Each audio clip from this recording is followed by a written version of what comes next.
Go to the answer. Allen Iverson throwing a full-court bounce pass. Oh, my God. Legs to Rip Hamilton. I would not have guessed we'd get an AI highlight. Listen, it's July, baby. Westbrook. In 2017, Russell Westbrook throws the bounce pass between the Raptors defenders. Legs to Victor Oladipo layup. Yeah, love that. Totally on purpose. Did it on purpose, for sure. All right, next stop, look. No eyes. In 2014, Manu Ginobili with a no-look pass over his head to Danny Green. You guys more creative than that guy. This guy's one of them, though. Yep. Yeah, this guy is one of them. 2022, not that long ago, with a no-look needle pass to Christian Wood. Tim McMahon's favorite player, Christian Wood. And in 2025, Nikola Jokic throws a no-look pass to Aaron That Gordon. is my favorite pass of all time. Is it? Of all time? You've covered a lot of I bounces. know, but it's just ridiculous.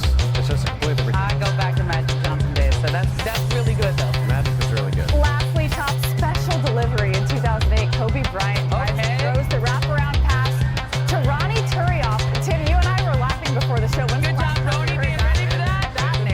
Brandon Bass and Ronnie Turioff in the same highlight. It's incredible work by the dude.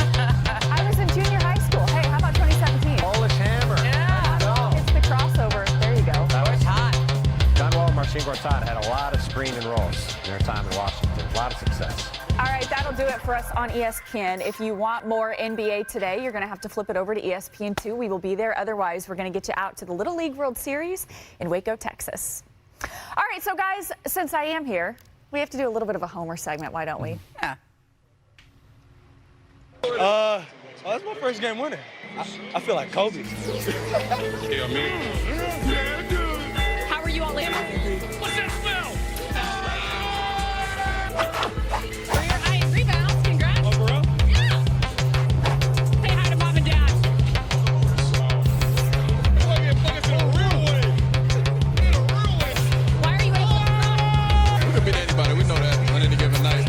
We just got to play our game, play Rockets basketball. We got a shot every night. We lace them up. A lot of clips in there, guys. We're not Rockets anymore. Since I'm serving as guest host, you already know we have to talk about those Houston Rockets. So just to recap, the Rockets finished the regular season as the second seed. They lost in the first round of the Warriors in what we will call a spirited 7-game series. That was Houston's first playoff appearance, by the way, since 1920.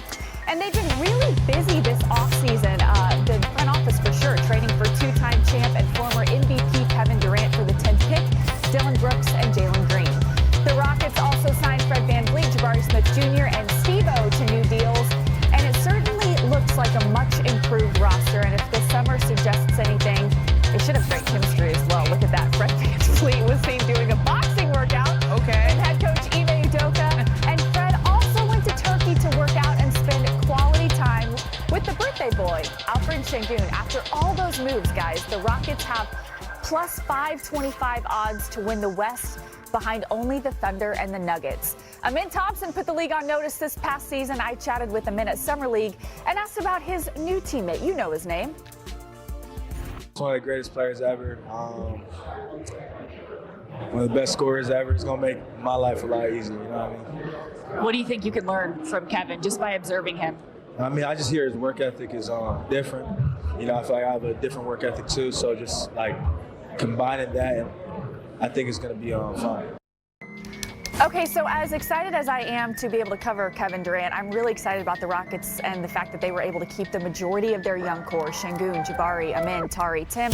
What immediate impact does KD have on this roster? Well, look, essentially, the Houston Rockets turned Jalen Green into Kevin Durant, right? That is an unbelievable upgrade for the Rockets. A big part of why Houston lost in the first round of the playoffs, so Jalen Green simply wasn't good enough as a scorer. Shot under 30% from three, under 40% from the field. Kevin Durant, while he is not the player he was in the past, is still a guy that is a 50-40-90 guy that's an easy 25 on any given night and completely slots in perfectly in the role as this team's primary scorer. It's going to make life easier for Alfred Şengün. It's going to make life easier, as Amin said in that clip, for Amin Thompson.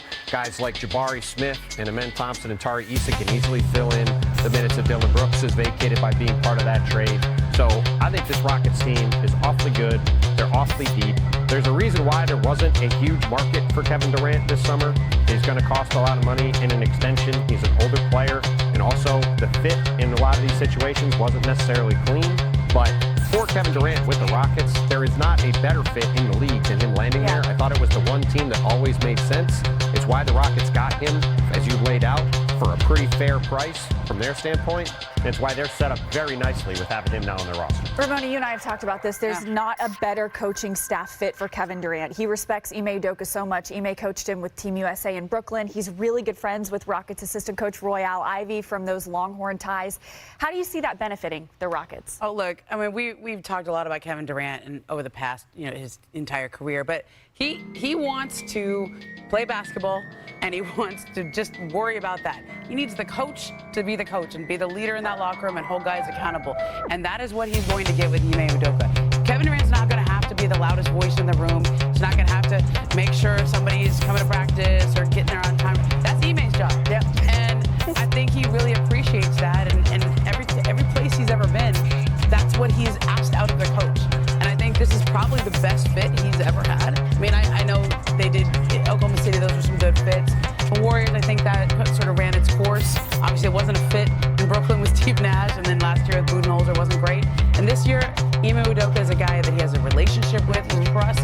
And as you mentioned, Royale Ivey, those guys go back to their Texas days. Way back. One thing to follow up on really quick. The other thing, along with Ime Udoka, Fred VanVleet, one of the best leaders in the league. The NBPA just voted him their new president for another 4 years. He'll be in charge of their negotiations in the next CBA. Thought that was an under-the-radar, really big thing in the league going forward. And Fred VanVleet, as the leader of that team with Ime Udoka, to your point with Kevin, he doesn't have to worry about any of that other locker room stuff. He can just go out there and ball and fill it up as he's going to. Ime Udoka and Fred VanVleet will set the culture there. I think it's why it's such a great fit. It's so true, and they're different types of leaders, right? Like Kevin might not be the most vocal, but you have Fred VanVleet. And so, DDJ, I want to get you in on this discussion as well here because we talk offense with Kevin Durant.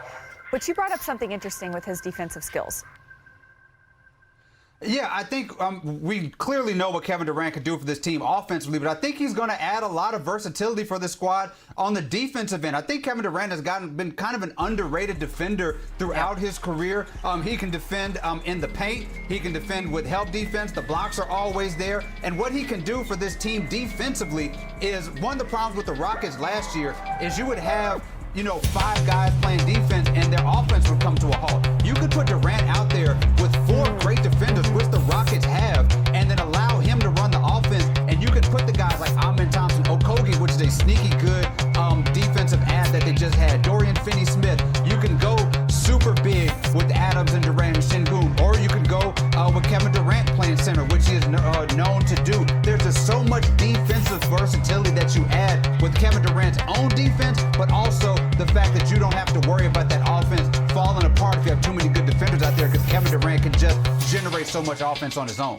Great stuff. Totally agree. All right, still ahead on the board. Spurs star Victor Wembanyama hosted his own Hoop Gambit tournament in France this week. Victor's had quite the summer. He really has. He's been everywhere, worldwide. Wemby's teammate Jeremy Sohan was in attendance, as well as fellow Frenchman Rudy Gobert. And speaking of the Spurs, our Tim Bontemps released his rebuild rankings from the 14 teams who did not make the playoffs last season. It's not just about who's good right now, it's about who's building toward greatness. Bontemps' latest list of the best position for the future: number 1, the Spurs; number 2, Mavs; number 3, the Hawks; number 4, 76ers; and finishing the list at number 5, the Wizards. So let's start with this. Tim, why the Spurs? 2 words, Victor Wembanyama. If you have Victor Wembanyama on your team, you have a chance to win a championship. And that's what this whole list was about. How close are you to winning a title? There are several teams, Washington, Utah, Brooklyn, Charlotte, that if they'd gotten a Cooper Flag, they might be number 1 on this list because of all the other young guys they've got. But this guy right here is an alien. He's got a chance to be the best player on the planet. They have Stephon Castle. They have Dylan Harper. They have the ability to make other trades in the future. They just added De'Aaron Fox. This is a team that when you look at that list, if a couple things go right, we could be talking about them going toe-to-toe with the Oklahoma City Thunder over the next few years. Victor Wembanyama's got a chance to be the best player in the league. That is why they're at the top of that list. Okay, so we've spent the last few weeks asking all the big questions of the offseason. Who's the team to beat? Which stars are on the move?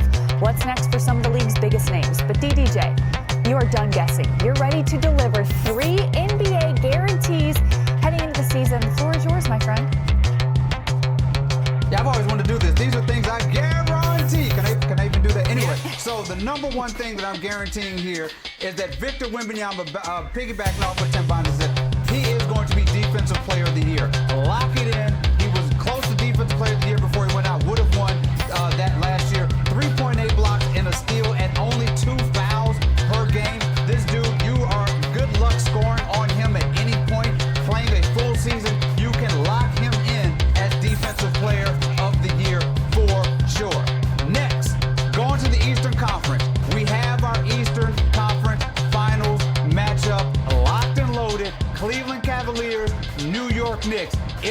happening. I don't care about the wild cards. Yes, the Atlanta Hawks look good. Yes, the Magic look good. But Cavs Knicks are primed with what's going on in the East. No Celtics, no Pacers. Giannis not being a factor probably. It's going to be up to the Knicks and the Cavs. One of these teams are going to make the finals, and the other one is going to be left wondering if they got to make some real big moves. Finally, we're going where we started. OKC, the Thunder, #1 seed in the West. Lock it down. They are on an island right now. Not only are they going to be the #1 seed, they're going to get 60-plus wins, and I think they're going to do it pretty easily. They're going to be, they got a lot of health on their side right now. Chet Holmgren looks healthy. J-Dub got that surgery. This team is better than they were last year. What's scary is that last year was the worst version of this team.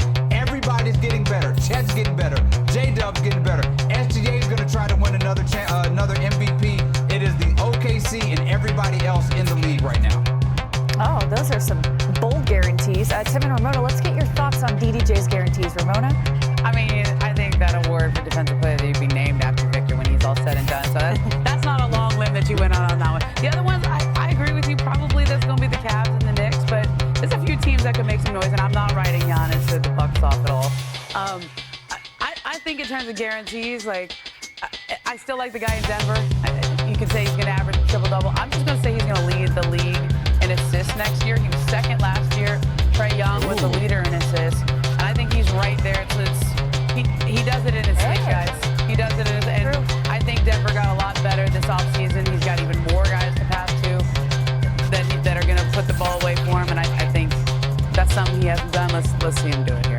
As far as Davis will go, totally with him on Thunder, totally with him on Victor winning Defensive Player of the Year. He might win the next 5 in a row. The one I'm curious about is the Knicks and the Cavs in the conference finals in the East.